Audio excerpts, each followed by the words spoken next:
We'll start by discussing what we mean by a coach view. If we look at our slide here, what we see is Process Designer, and we're creating a human service which contains a coach. Now within a coach, what we're doing is we're laying out the components which will be shown on the coach screen. And on the right hand side, we see our building blocks. Each one of these building blocks represents a component which can be dragged and dropped onto the coach screen. We can ascribe variables and parameters to these building blocks. We can change their properties, configuration, position, layout, and all kinds of other things. The set of building blocks that are available to us, those are our coach views. So a coach view is a building block. In other programming languages it might be called a widget or a component, but these are the building blocks that we can use to build out the logic, or the design rather, of what our screen should look like. So a coach view is a reusable component that has a visual appearance, so when it is shown on the screen it shows up to the user, and it has some kind of semantics to allow us to interact with it.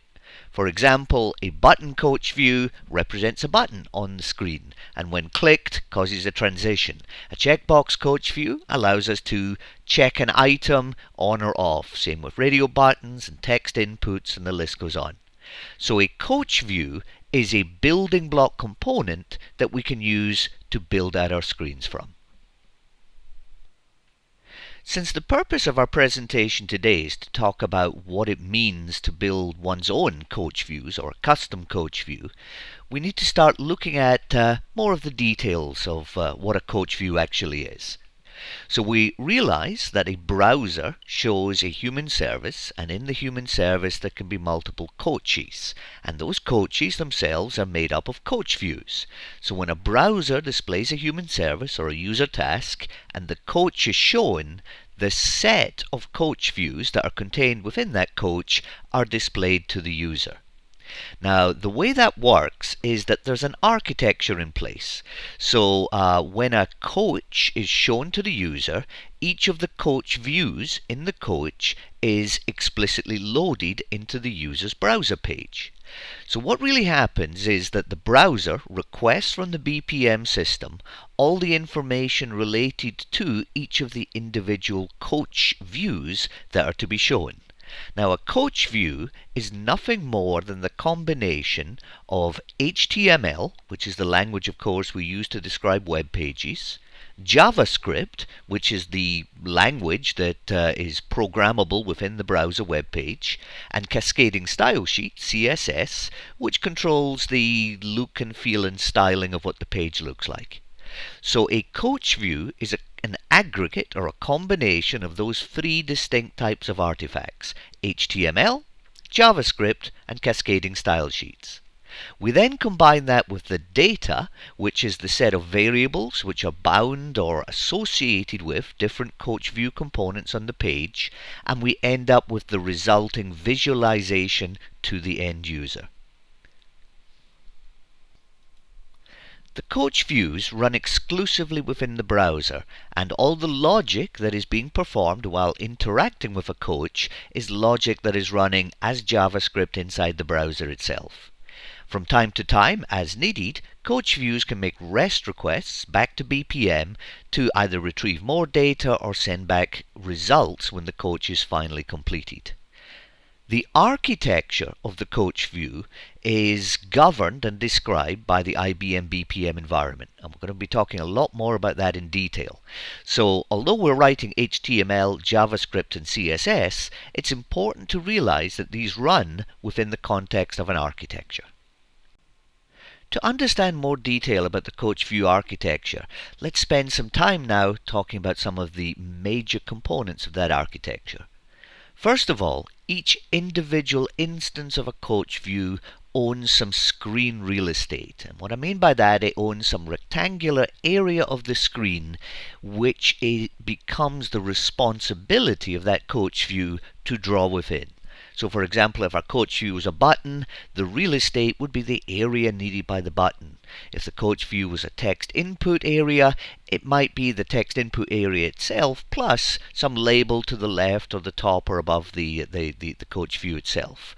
So a coach view, first and foremost, owns a piece of screen real estate. It is the responsibility and ownership of that coach view as to what to draw within it. Secondly, a coach view can read and write process-oriented data. So for example, when we have a text input field, for example, we might want to read the initial value of that and set the initial context of that text input field to be the data which is contained within the variable. If we have a checkbox, it might be the current state of the checkbox, and the list goes on. In addition, the user interaction with the visual component in the screen real estate can be written back to that process data. So if I have a text input field and I enter some characters in there, then on completion of that screen, the data I entered gets written into the variable. A coach view can also request that the coach as a whole be completed. Think of your submit button in your coach page.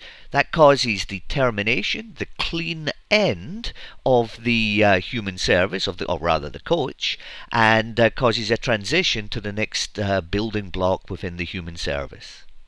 In addition, a coach view can invoke back-end REST-based services that are hosted by the BPM server as a whole.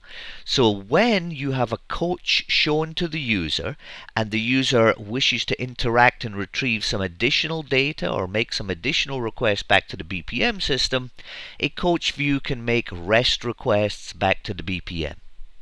Now there's much more to the coach view architecture than just these building blocks, but these are the most important ones. So if we want to walk away from this slide with a comprehension of the core aspects of the architecture, let's just focus on these 4 bullet points, because they are important and we will see them more as we go through the presentation. To create a custom coach view, one really needs to be a programmer. There's going to be degrees of JavaScript and DOM manipulation and various other low-level technical things. We can think of a coach view as an object in terms of object-oriented programming.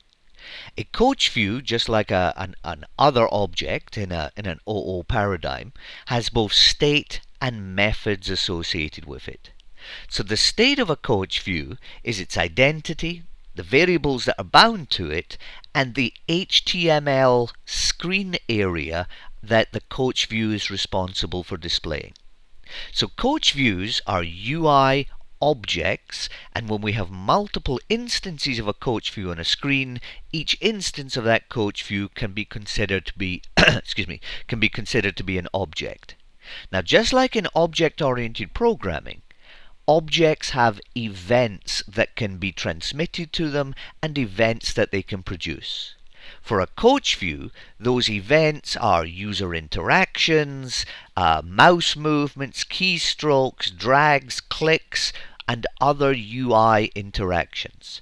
And outbound from the coach view, it might be submission of the page or click of a button or various other things.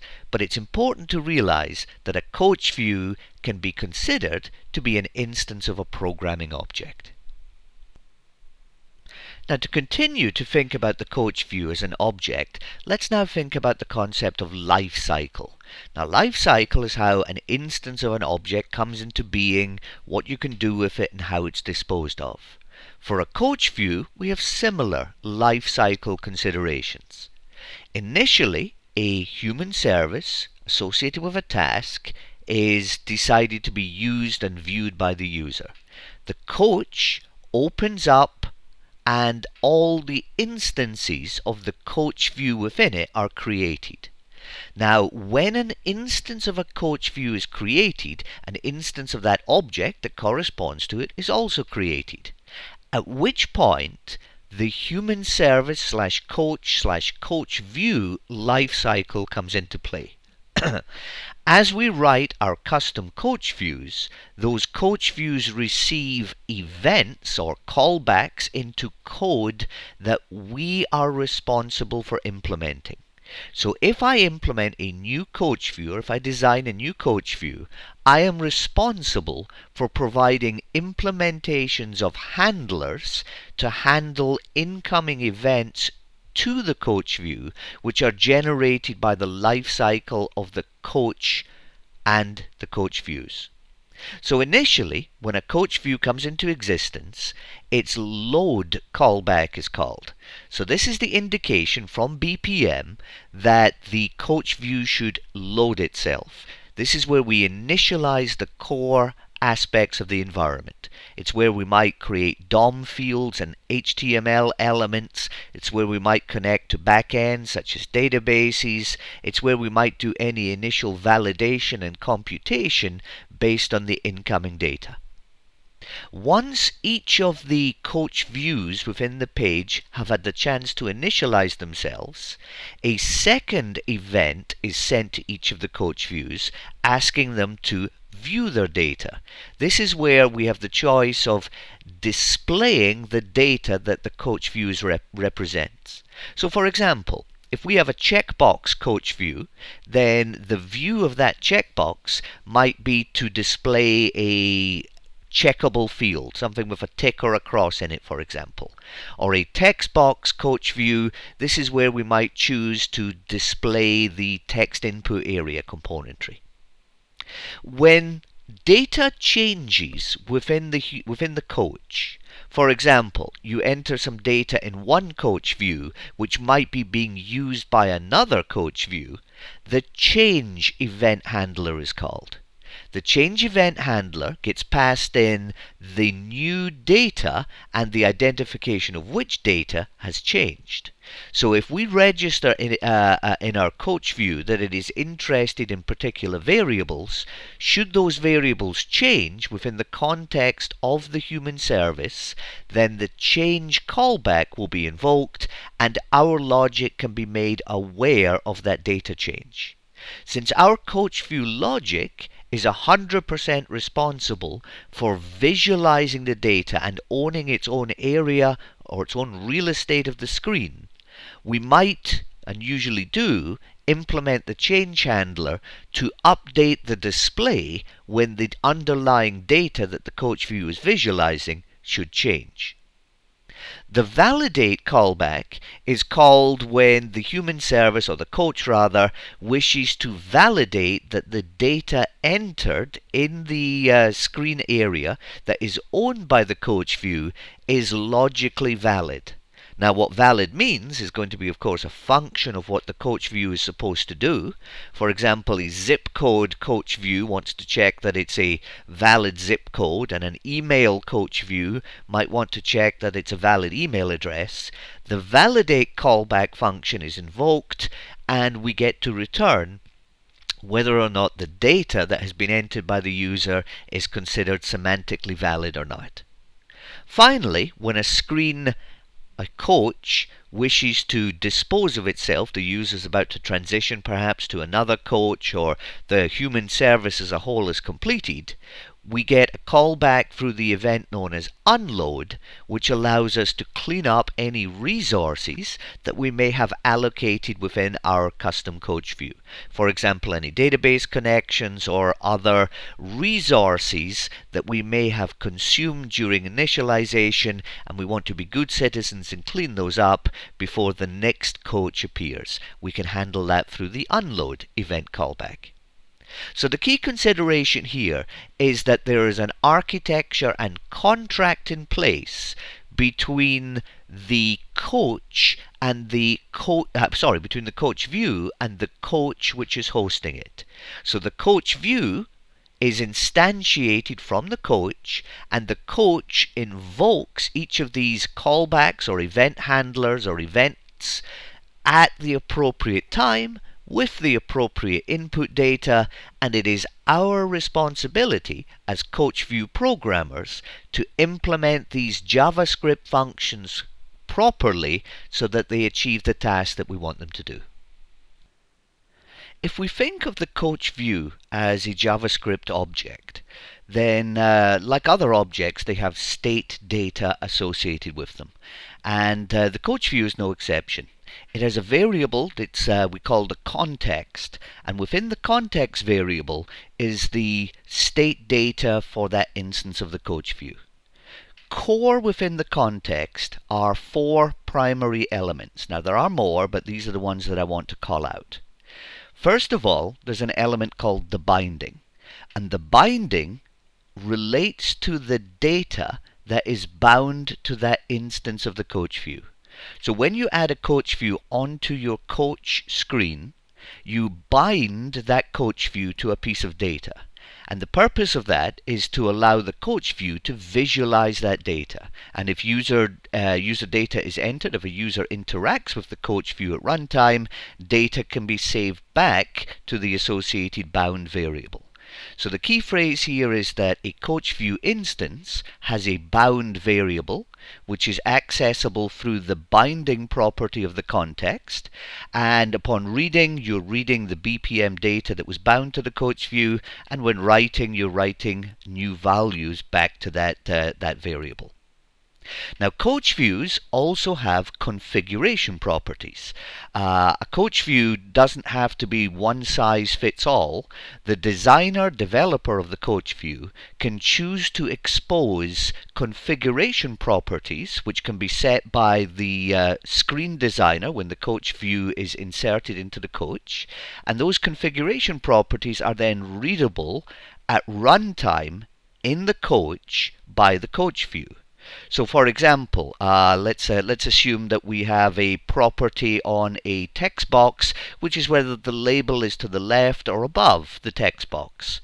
So that property can then be read by the coach view at runtime, and the logic within the coach view can then make the appropriate coding choices as to whether the label is placed to the left or above.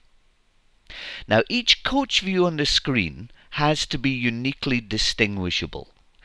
We have to have some form of identity of each instance of the coach view, and that is stored in the property called the view ID. Now, there's no semantic meaning to the value of it, just believe that it will be distinct and unique for each instance of a coach view.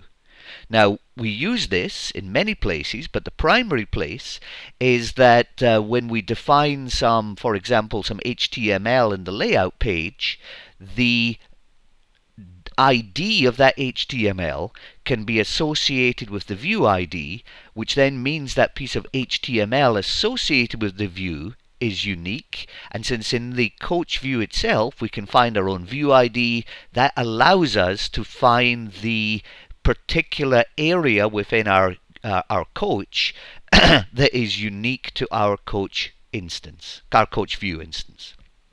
And finally, arguably most important of all, there's a reference to the HTML/DOM element in the DOM tree in the browser. This is the area of screen real estate that the coach view is allowed to modify cleanly. So the coach view, when it loads itself, is passed in a reference to the screen area, usually a div, a division section in HTML, into which it can make HTML changes and DOM element changes in order to visualize itself. When we define a new coach view instance, we have the opportunity to define the local variables associated with that coach view. Now, there's two types of variables. First of all, there's what's called the business data, and secondly, there's the configuration options. Now, business data, that's an interesting name for it, but it's a singleton variable. It's one variable, and this is the bound data to that coach view instance. So within the business data, this is where we define the data type that will be used to bind this instance of the coach view to the corresponding data when it is dragged and dropped into the coach during development design time. So imagine you've got a coach view, you drag the coach view onto the canvas, and then you bind that coach view to a single piece of data. So the purpose of the business data is to define what is going to be visualized as far as content in the coach, and if the user modifies that content, this specifies where the data is written back to. The second set of data that I want to call out are the configuration options. Now, a configuration option is a piece of data which is associated with the coach view, which the designer of the coach view can designate as parameters to control the operation of the coach view.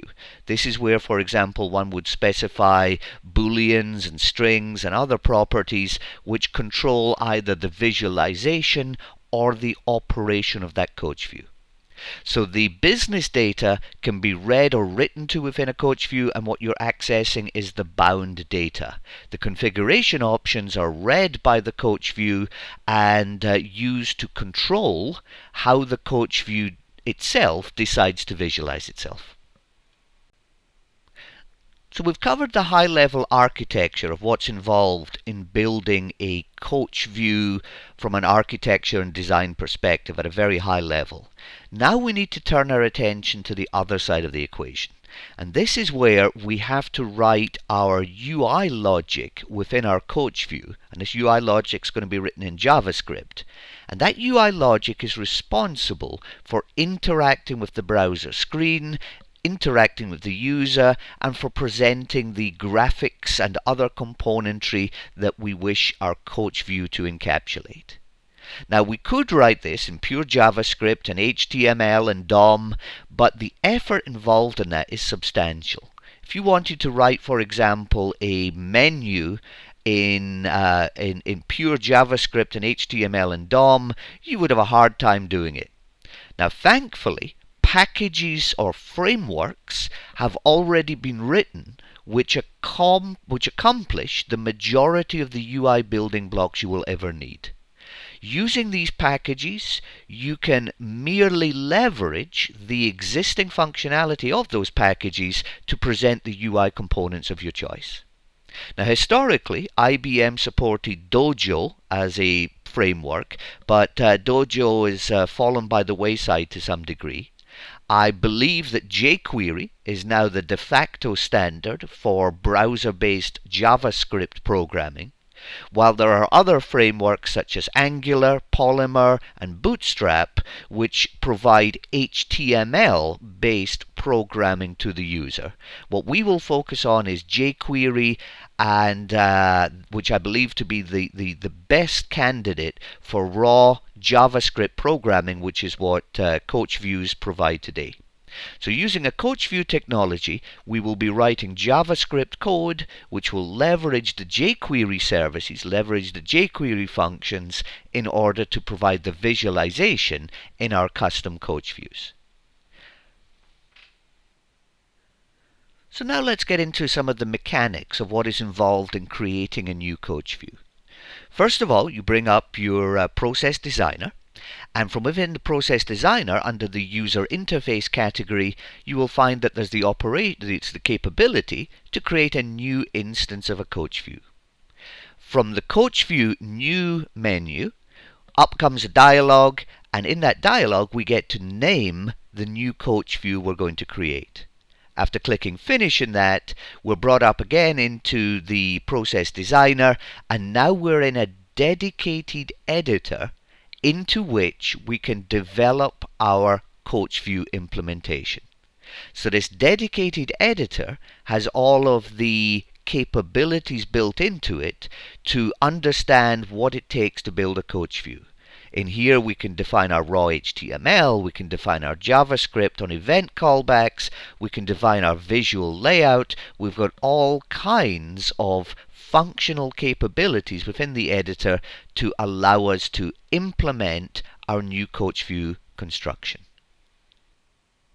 When we're designing a new coach view, we will almost invariably inject a piece of HTML into the coach page.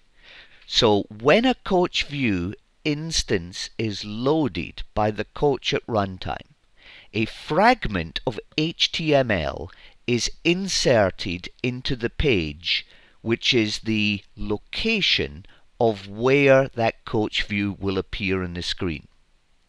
When we develop our coach view implementation, there's a tab called the Layout tab, and in that tab we can define the HTML that we want to have injected into the page. Now that HTML is injected as is. So whatever we place in the Layout tab of our Coach View development environment is exactly what is going to be inserted into the coach at runtime. Now in that Layout tab we can also include other coach views. So we can drag and drop other coach views into the layout, and those child coach views will be inserted and parsed by the browser when the coach containing our new custom coach view is loaded into the screen. Now the DOM element that represents the root of our coach view is available to us within our JavaScript callback code. This variable called this.context.element contains the DOM element reference to the root of the injected HTML. So what that means is that when we're developing our coach view, any HTML we insert into the layout page is injected as is into our coach, and we are given the root of that DOM element. And any changes that our any changes that our JavaScript code makes to that element within the DOM model obviously causes the corresponding change to occur within the browser model of browser programming. And this is the hook between the area of screen given to our coach view and our JavaScript logic. Our JavaScript logic through the element can then access its area of the screen and make visual changes as desired. Now it's time to start looking at the callback functions, which we are either required or encouraged to implement in order to have our coach view do some function. So the first callback function I want to talk about is the load callback. Now this is event driven. As I say, these functions are not called by your code, rather the coach view framework decides when to call those callback functions. The load callback is called when the coach view instance is inserted into the page. Commonly, the load callback does the initial manipulation of the DOM, the document object model. And this causes the screen to prep itself for visualization. This is also where we would invoke any of the jQuery and jQuery UI components in order to inject or insert jQuery UI building blocks, the rich coarse-grained building blocks, into our UI framework, into our coach view. We would also here register any UI callbacks and event handlers.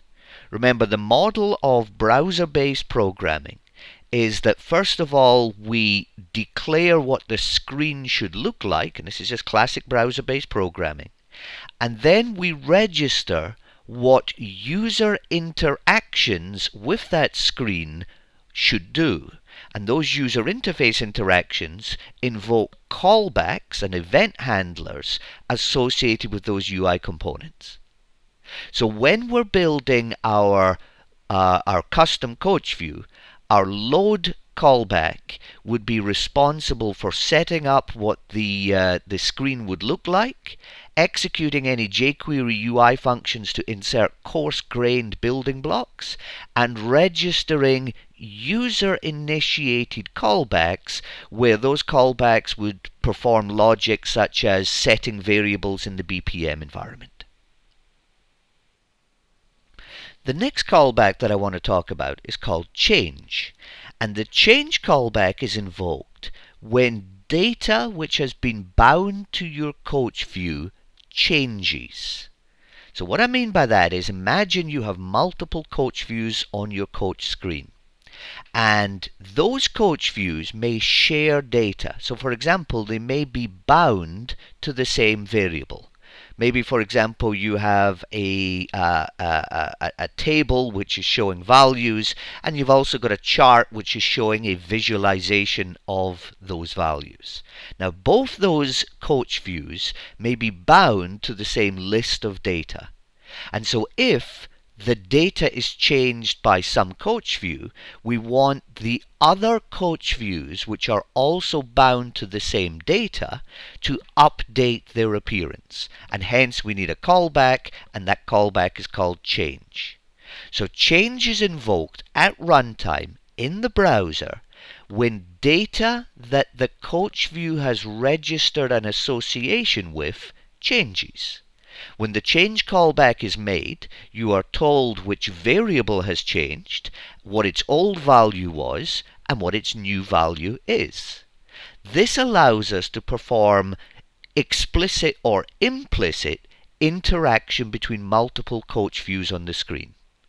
Now, the change callback is only called when another coach view on the coach changes data. It is not called when the coach view is first loaded. The original data is available to you in the load callback, but rather the change callback is available to you when other coach views on your screen have changed the data. Now, not only can the coach view perform visualization, but there may be times where the coach view wishes to call back to the BPM runtime. Remember, a coach view runs autonomously within the browser without any normal server-side interactions. So the coach is loaded from BPM, and then while the user is interacting with the screens, all the work is being done within the browser without any callbacks required to the BPM server. However, there may be times where, for example, we wish to request additional data.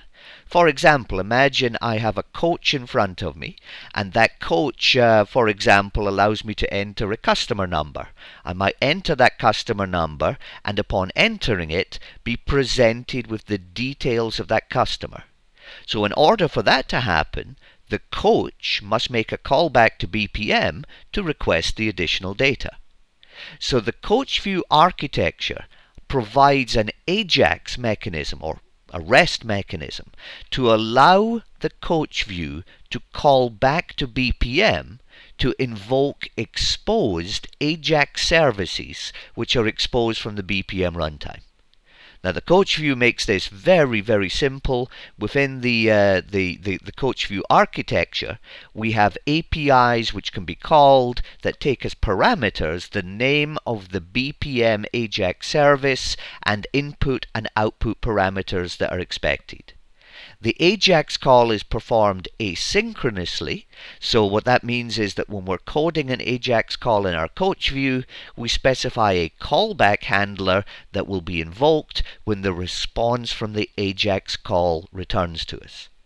Now, this isn't the most commonly used piece of coach view technology, but I did want to make sure that you knew that capability was available to us. When a coach is shown to a user, and at the top of this diagram we see a simple human service where a coach is shown to a user, and then there's further activity after the coach. The coach is a logical stopping point for the human service.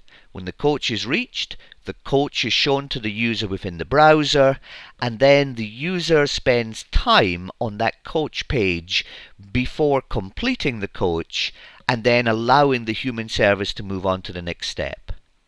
Now, that means that there has to be some mechanism within a coach which allows the user to specify that the end of the coach has been reached. And that's where we need to call out a coach view capability called trigger. Now, using the trigger API within a coach view, that causes a trigger that indicates it's the completion of the coach as a whole. So you can, within your custom coach views, indicate the completion of a coach by calling the trigger method. The trigger method of your coach view, if invoked, will cause the termination of the current coach and transition to be made onwards with inside the human service. Now, the trigger method is rarely called. It's unlikely you will implement a coach view which invokes trigger. The ones that do and the out-of-the-box technology are, of course, the buttons. The buttons which are shown to the user invoke trigger when they are clicked, and that causes the termination of the current coach, and then the transition carries on to the next set of steps within the human service. With all this theory behind us of how coach views should work, let's make these somewhat concrete by let's build out an example. So in our example, we're going to build a dialog. Now, a dialog, as the screen shows, can have many different appearances, but a dialog is basically a pop-up window that appears inside your browser environment, which forces the user to perform some action. Think of it like an attention grabber. Usually there might be a dialog, commonly there might be a dialog to confirm some undoable action. So if we're going to delete a file, for example, we might be requested to confirm that we really mean to delete it, or perhaps where we are being asked to enter some information where there's no possibility of progress to be made until we enter that information. Also, the dialogues usually or can be used to show contextual information which otherwise is of immediate importance to the user. Now, interestingly, the IBM coach views don't provide dialogues out of the box. So out of the IBM supplied rich set of coach views, there isn't one pre-supplied for IBM BPM. So let's have a go and see if we can't build a dialog custom coach view. Now, following on from what we said earlier, it's inconceivable that one would try and build rich UI from the ground upwards using just JavaScript, HTML, and DOM. There's absolutely no reason to do that, especially with all of the frameworks available for us. So following down that pattern, we reach for our jQuery user interface building blocks, and very quickly we find that there is a dialog UI component provided for us within the jQuery framework. Now, a quick read of the jQuery list of building blocks shows dozens and dozens of ultra-rich UI components available to us. And beyond those provided by jQuery, there's a host of user-contributed jQuery UI building blocks available in the open source community. For our purpose, though, we go to the jQuery UI home web pages, and we find the documentation for the dialog widget. Now, this is an example of the screenshot found at the jQuery website, and we see what an example of the documentation for a jQuery widget looks like. First of all, it shows us some pictures of what it looks like, and then we have live examples on the web page which we can study. So if we look at this page, we see a basic dialog, and that's not a screenshot, that's not just a static image. Since the web page we're looking at is itself built from jQuery, it behaves and shows us all the rich function of jQuery in situ. There are usually many samples of the different looks and feels and properties and configurations, so we can immediately see what it would be like to use that instance of this jQuery widget within our own projects. Finally, there's a link to the detailed API documentation for each of the widgets, and when we drive into there, we get to see the underlying APIs and the properties and detailed examples of how to use it. All this being said, the goal of this was to say how well documented and how mature many of the frameworks are, and jQuery is an excellent example of a well documented, mature JavaScript platform for building for building UI applications, of which CoachView is an example of such. No matter how tempting it might be, never just sit down at the process designer coding environment and start knocking out a coach view. It's rare that that is successful. Instead, what I recommend is to sit down and plan your design and implementation of your coach view. Sit down and think what it's going to look like, what are its properties, and what's it going to feel like from an end user perspective. And so when we think about the dialog coach view that we want to create, what do we think its design characteristics are going to be? Well, first of all, a dialog should be a container for other coach views. So we're not going to prescribe what is going to be in our dialog coach view. Rather, we're going to allow the designer to be able to drag and drop their own components into our dialog framework, so that when the dialog is shown, it's up to the designer of the coach as to what it's going to have. Pretty obviously, a dialog should have a title. When we see other dialogs, they all have titles, and it's the title which allows the user to determine what its purpose is. The semantics of a dialog are that it should be able to be opened and closed. So a dialog doesn't automatically appear when the screen is shown. Rather, some action by the user commonly causes the dialog to appear. And also, the dialog wants to be closed. How it's closed might be a button up at the top right of the dialog, or it may be a close button within the dialog itself. So we need some semantics and some API to be able to open and close a dialog. Finally, we need the dialog to behave as a user should expect a dialog to behave. And what we mean by that is it should be movable across the screen, it should be disposable, and it should be able to grab the screen focus as a whole, so that no other interaction with the coach can be performed while the dialog is being shown. So these become our design goals for our custom coach view. As we start building out our custom coach view, first thing I want to look at is the layout area. Now, the layout area is the HTML which is going to be injected into our instance of the coach view. Now, our story here is that we're going to have, or allow rather, the designer of the coach be able to inject their own coach views as components in the dialog box. So that means that we're going to have a content box, which is an IBM pre-supplied building block, and the content box allows us to, at design time of the user of the coach view, to insert additional components. We're going to bracket that content box with an HTML div element. So we have a div element before the content box and the closing div element after the content box, and that will allow us, because we've read the jQuery Dialog UI API, that will allow us to turn that content into a dialog.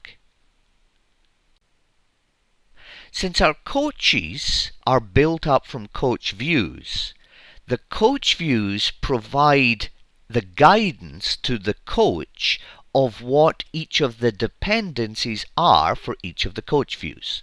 So for example, in our custom coach view, we're going to have a dependency on jQuery and the jQuery UI widget set. So we have to explicitly define on our custom coach view the modules which this custom coach view depends upon.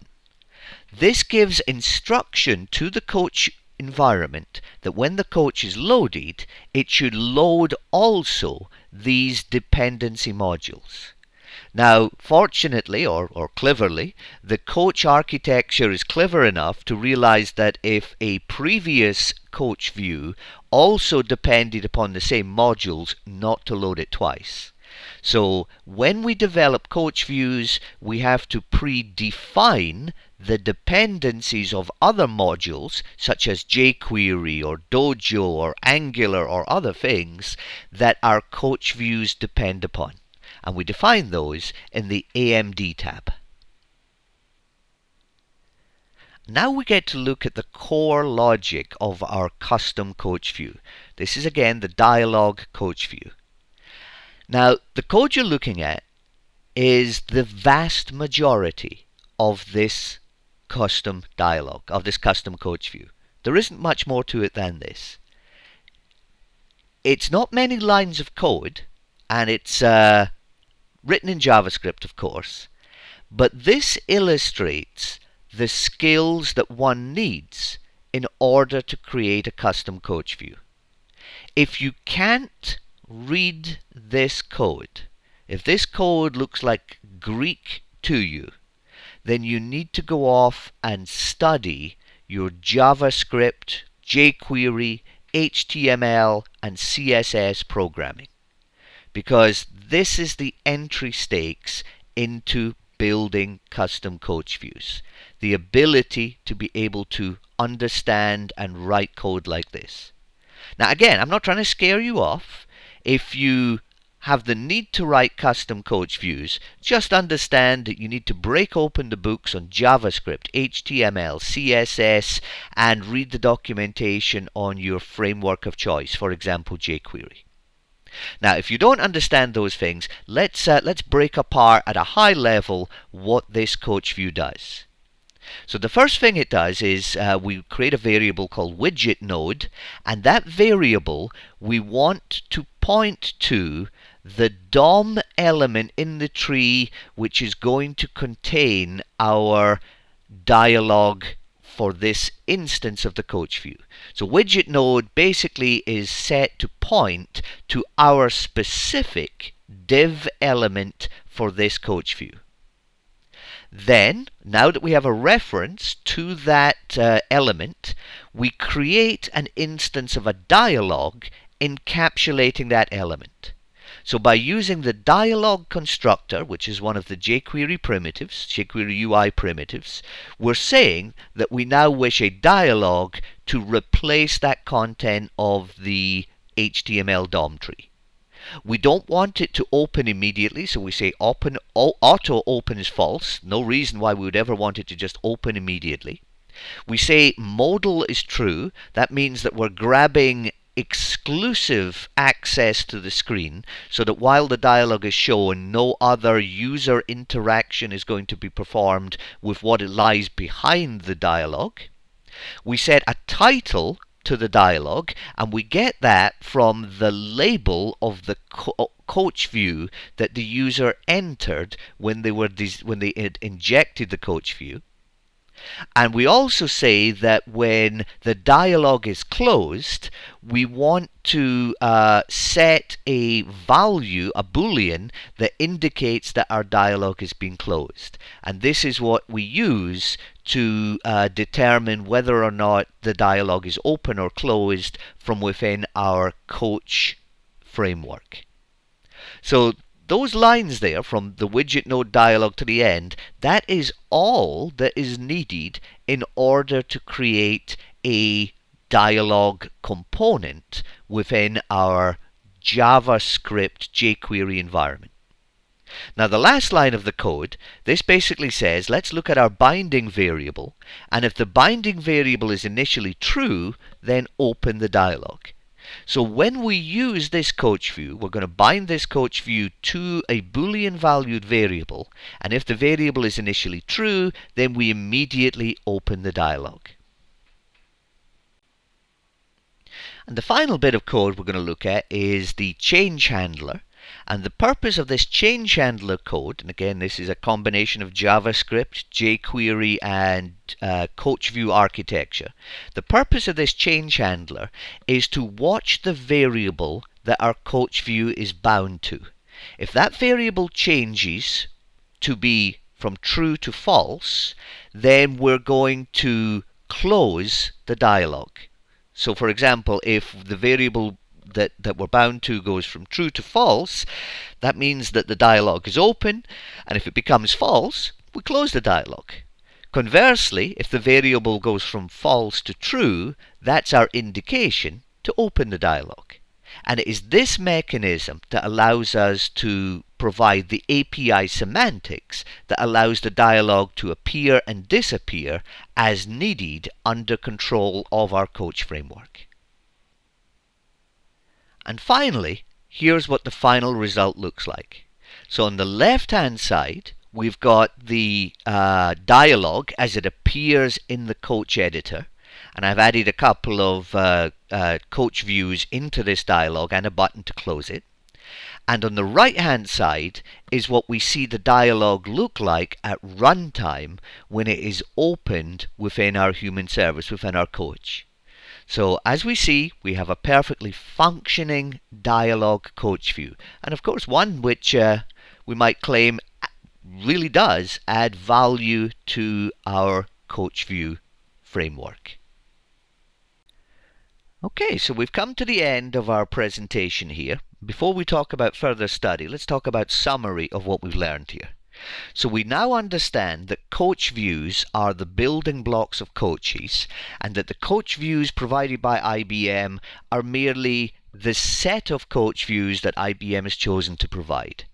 We can write our own coach views to augment and enhance the capabilities of coaches within our environment. Customers can do the same, and various third-party vendors have performed that task as well and have written their own sets of coach views. In order to build a coach view, the designer and developer of a custom coach view must have really good skills in JavaScript, HTML, CSS, and very likely a UI framework such as jQuery. So there's no getting around that. Don't try and attempt to build a coach view if you're not skilled as a browser-based programmer. Simple and as flat as that. If you can't write JavaScript, jQuery, UI web pages, then don't believe that you can write coach views which are an extension of those web pages. Now for further study, we have the coach view documentation in the Knowledge Center. That's the documentation for BPM. It's particularly good. I strongly recommend that if you're going to be trying to build custom coach views, that you study some of the jQuery UI books and documentation. If you can create jQuery UI web pages, i.e. no sign of IBM BPM or coaches or coach views, but just web pages using jQuery, then you are most, if not all of the way there in being able to encapsulate that technology within coach views. I've become a big fan of YouTube videos, and you'll find that there's a ton of YouTube videos out there that will help you learn and study JavaScript and jQuery and UI programming. And there's also, of course, the IBM BPM community with that horrendously long URL there, where I encourage you to make yourself known if you're writing custom coach views, and folks like myself and others in the BPM community will bend over backwards in the assistance to you of writing these custom coach views. Again, I thank you for your time, and I hope you found this presentation to be of value to you. Looking forward to making more presentations for you in the future. Thanks now, and bye-bye.